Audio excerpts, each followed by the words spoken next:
Hello my dear students, आप लोग कैसे हैं? आशा करते हैं कि आप लोग बेहतर होंगे। क्वेश्चन नंबर हमने उस दिन 18 तक बता दिया था। 2 क्वेश्चन हो गए थे, तीसरा क्वेश्चन हम लोग लगवा रहे थे तो किसी कारणवश हमें वीडियो को जो है रोकना पड़ा। तो तीसरा क्वेश्चन आज हम लोग शुरू करेंगे। क्या है, कैसे लगेगा, देखते हैं। Sine square 63 degree plus sine square 27 degree upon में cos square 17 degree plus cos square 73 degree कैसे सॉल्व करेंगे? हमने उस दिन एक रूल बताया था, एक को ब्रेक करना है, एक को ब्रेक नहीं करना है।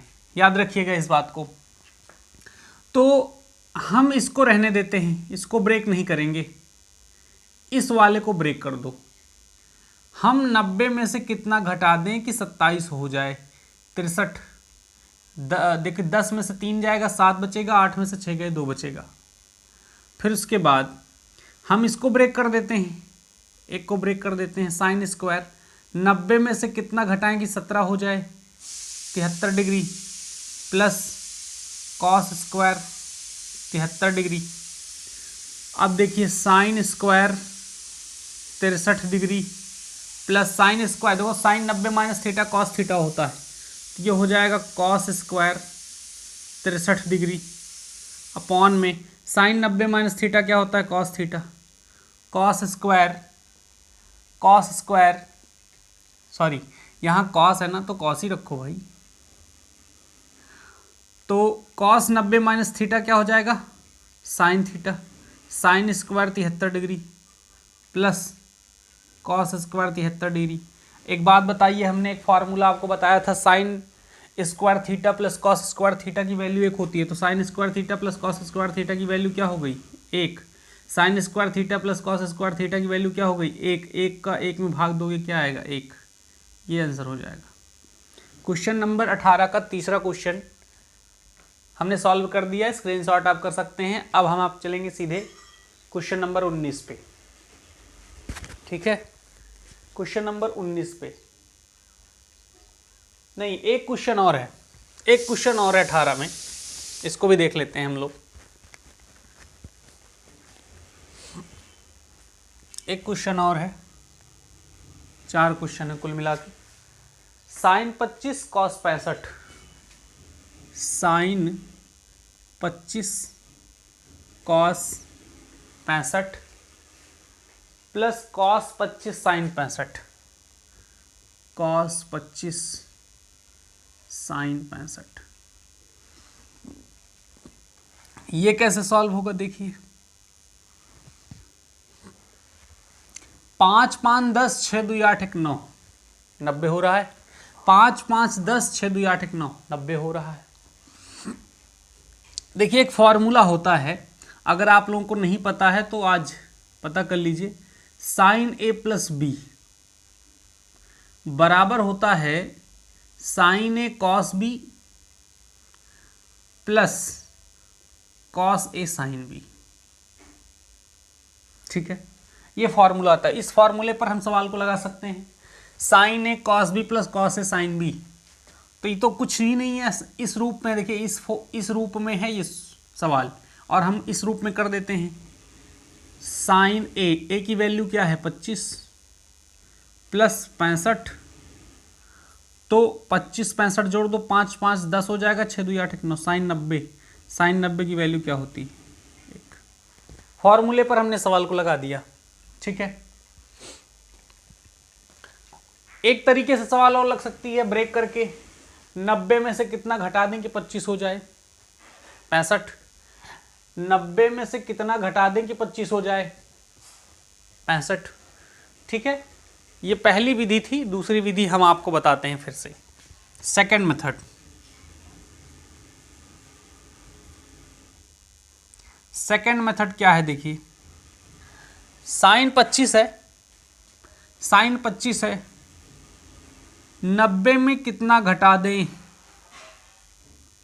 कि 25 हो जाए? 65। कॉस को ऐसे ही रहने दो, प्लस अब साइन को तोड़ दिया, ये कॉस हो जाएगा। ठीक है, अब कॉस को तोड़ दो। 90 में कितना घटा दें कि 25 हो जाए 65, साइन को ऐसे ही रहने दो, साइन को ऐसे ही रहने दिया हमने। साइन 90 माइनस थीटा क्या होता है? Cos theta. Cos theta. Cos 90 minus theta क्या होता है? Sine theta. अब cos into cos, cos square, sine into sine, sine square. अब एक बात बताइए, sine square theta plus cos square theta की वैल्यू एक होती है। ये दूसरा मेथड था सवाल को लगाने का। उम्मीद है कि आप लोगों को समझ में आ गया होगा। अब हम आप सीधे चलेंगे क्वेश्चन नंबर 19 पे। ठीक है, स्क्रीनशॉट कर लीजिए।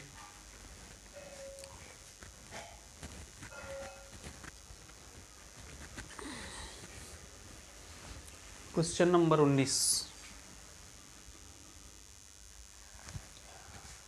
क्वेश्चन नंबर 19 है, यदि tan a बराबर cot b, यदि tan a बराबर cot b, tan a बराबर cot b, तो सिद्ध कीजिए a प्लस बी बराबर 90।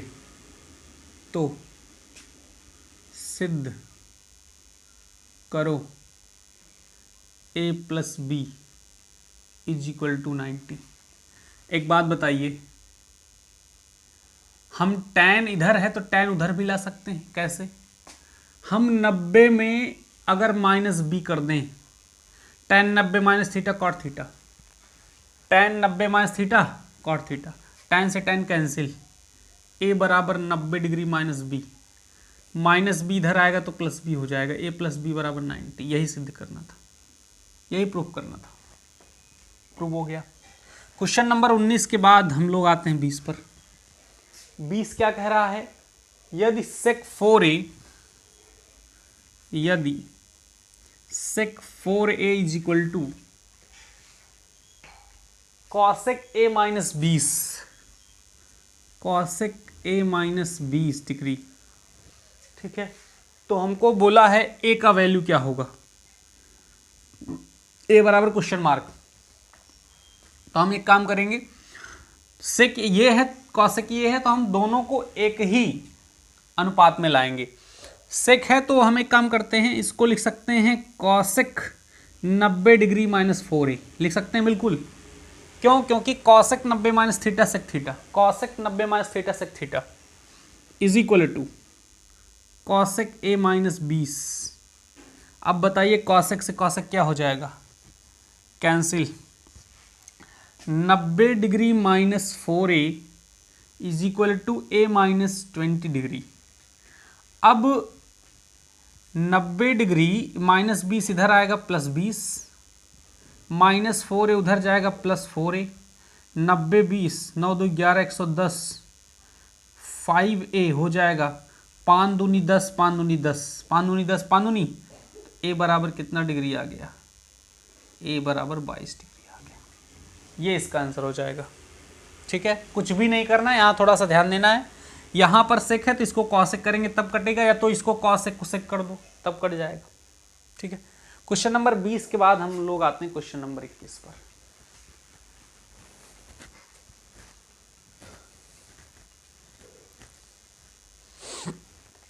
क्वेश्चन नंबर 21 क्या है? क्वेश्चन नंबर 21, यदि ABC त्रिभुज ABC के अंतः कोण हैं तो दिखाइए कि साइन, तुमको सिद्ध करके यही लाना, b plus C by 2 is equal to cos a by 2। ये आपको सिद्ध करके लाना है। कब? जब ABC त्रिभुज ABC के 3 अंतः कोण हैं। तो हम जानते हैं त्रिभुज का नियम क्या कहता है? त्रिभुज के नियम से, त्रिभुज का नियम कहता है कि कोण जो A होगा प्लस कोण B होगा प्लस कोण जो C होगा, इसका योग 180 होगा। ठीक है, अब कोण B प्लस कोण C A उधर ले जाएंगे तो 180 डिग्री माइनस कोण A हो जाएगा। हम दोनों तरफ 2 से भाग देने पर भाग दे देंगे कोण बी प्लस कोण सी अपॉन में 2, 180 माइनस कोण ए अपॉन में कितना 2। हम दोनों तरफ क्या ले लेंगे, दोनों तरफ साइन लेने पर साइन लो, साइन कोण बी प्लस कोण सी अपॉन में 2। ये 180 2 से कटेगा तो हो जाएगा 90। पहले लिखेंगे साइन 90 डिग्री माइनस कोण ए अपॉन में कितना 2, साइन कोण बी प्लस कोण सी अपॉन में 2। बताइए साइन 90 माइनस थीटा क्या होता है, कॉस थीटा होता है। साइन 90 माइनस थीटा क्या होता है, यही प्रूफ करना था। ठीक है, यही प्रूफ करके लाना था। हमने क्या किया, हम जानते हैं कि अगर त्रिभुज ABC है तो जो कोण A होगा प्लस कोण B होगा, जो कोण C होगा, तीनों का योग 180 होगा। फिर उसके बाद चूंकि हमको ये इतना बराबर इतना सिद्ध करना तो B प्लस C करना, तो B प्लस C को एक तरफ करेंगे, A को इधर कर देंगे, माइनस हो गए, दोनों तरफ 2 से भाग कर देंगे, 180 2 से कटेगा तो 90 हो जाएगा। फिर हम दोनों तरफ साइन ले लेंगे, साइन इतना बराबर sine 90 minus theta cos theta. ठीक है, प्रश्नावली 8C पूरी तरीके से खत्म हो चुकी है। अब हम आप अगले वीडियो में अगले लेक्चर में प्रश्नावली 8D देखेंगे। आज की कहानी यहीं तक, धन्यवाद।